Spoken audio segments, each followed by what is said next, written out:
Well, some of you may be asking, Bull Hatman, why have you done a video about the fishing industry yet? Well, because quite frankly, I really don't have to at the moment. I mean, the papers are doing a fantastic job of them covering it themselves. For those of you who may not be aware, here's just a quick rundown of what's happening. Don't worry, we will make a video on just what's going on eventually. I want to get a full picture of just what's going on before we do one. But for a quick rundown, what's happening, essentially, from day one of Brexit, fishermen have essentially realised there's no point in us going out every day now, because it is not profitable for us to do that now. Why? Because of all the extra paperwork.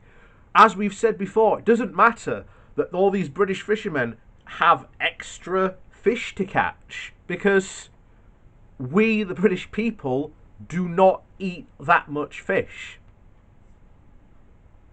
At least not compared to what they do on mainland Europe.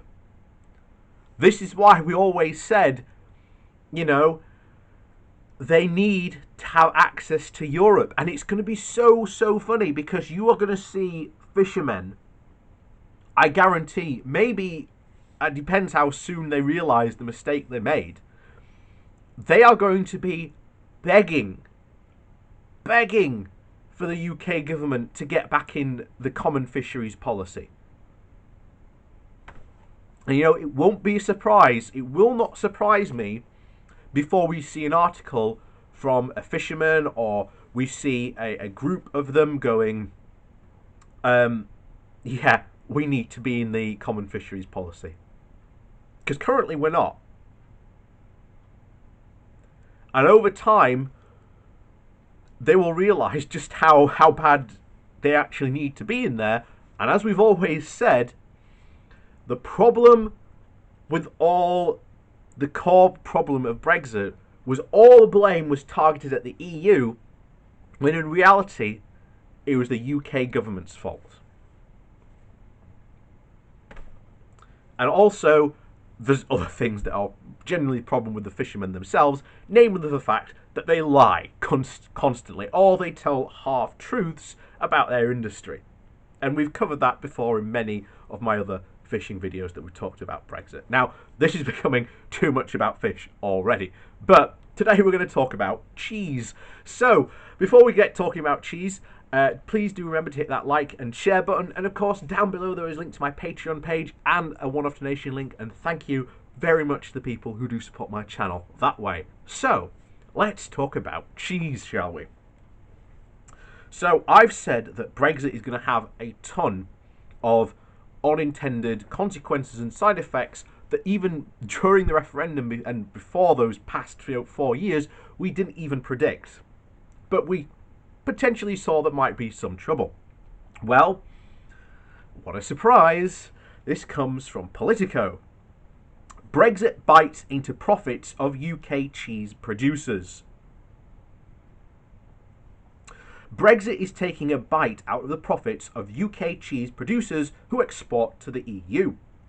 It's left one small family-owned farm near the village cheesed off as it comes to terms with increased paperwork and last-minute uncertainty that has hit the dairy sector particularly hard.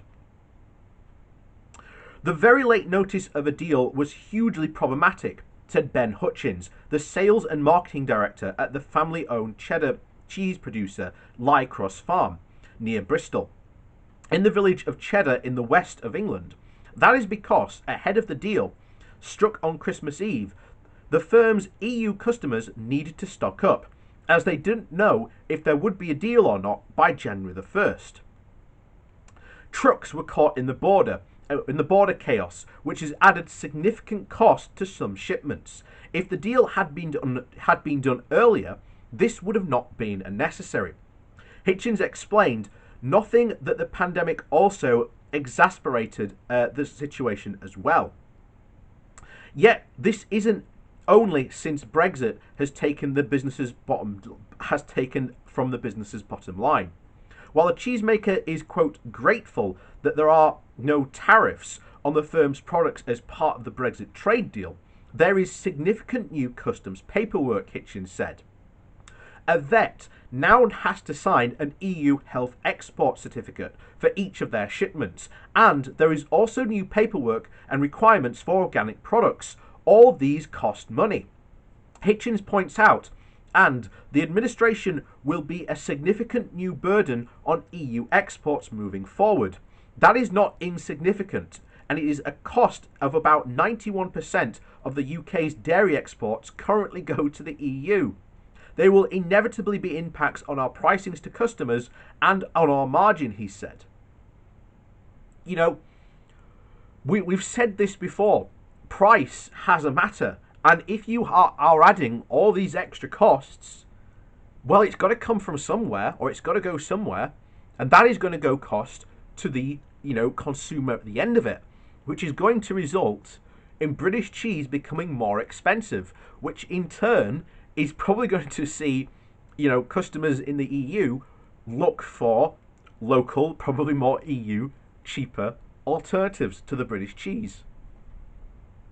And thus, the British cheese export business suffers. This isn't rocket science. It really isn't. This is as basic as you can get with economics. And remember, the Brexiteers said at the referendum and at this that this would not be an issue. And remember that we've covered this multiple times when we've covered about rejoining the EU.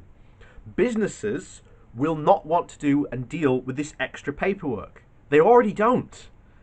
It's a nightmare that all of a sudden they've now had to start and deal with. And it's a cost to that business that wasn't there before. This now makes it more costly to do business in the EU, which at one time there was no cost at all.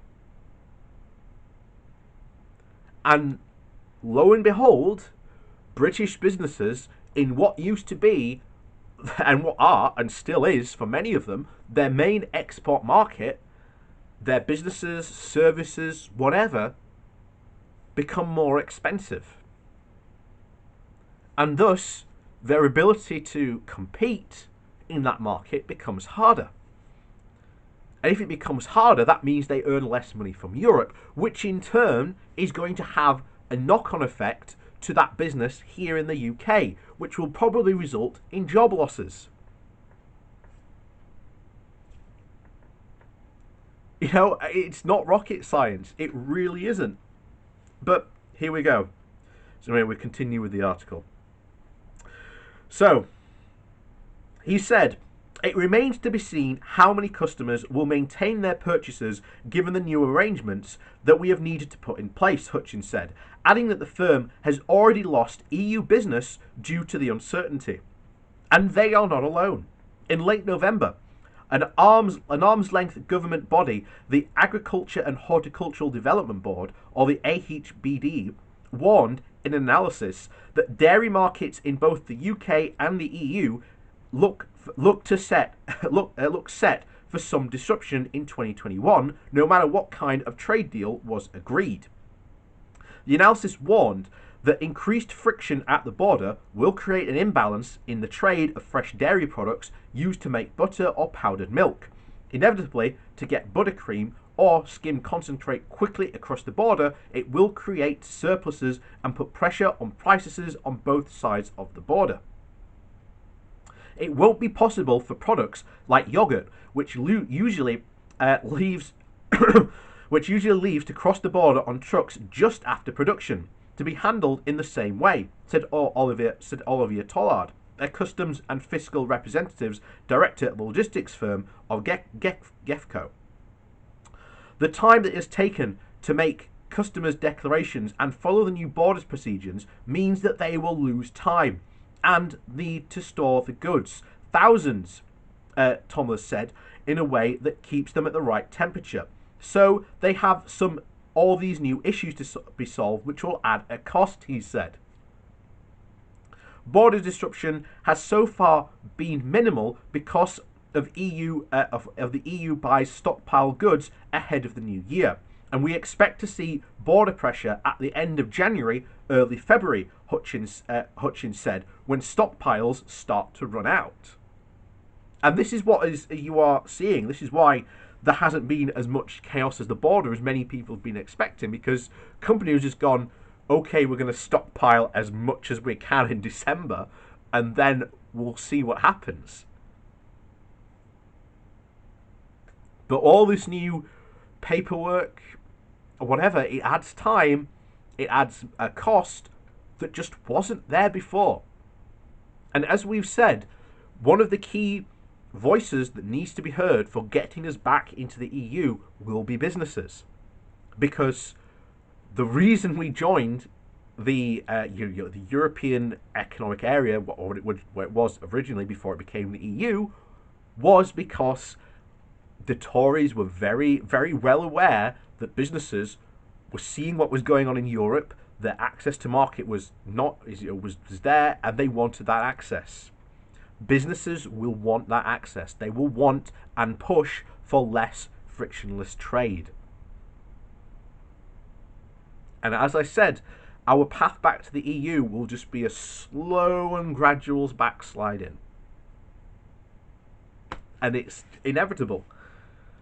But again, we'll just have to, as always, sit and wait and see. But so far, Brexit is not turning out to be the land of milk, honey, and magical unicorns that it was promised to a lot of people. And a lot of people are going to look back and just go, being in the EU wasn't as bad as these Brexiteers were saying. So, as always, thanks for watching. Please do hit that like and share button on your way out. And of course, down below there's a link to my Patreon page and a one-off donation link. And thank you very much to the people that do support me that way. And as always, we'll see you all next time.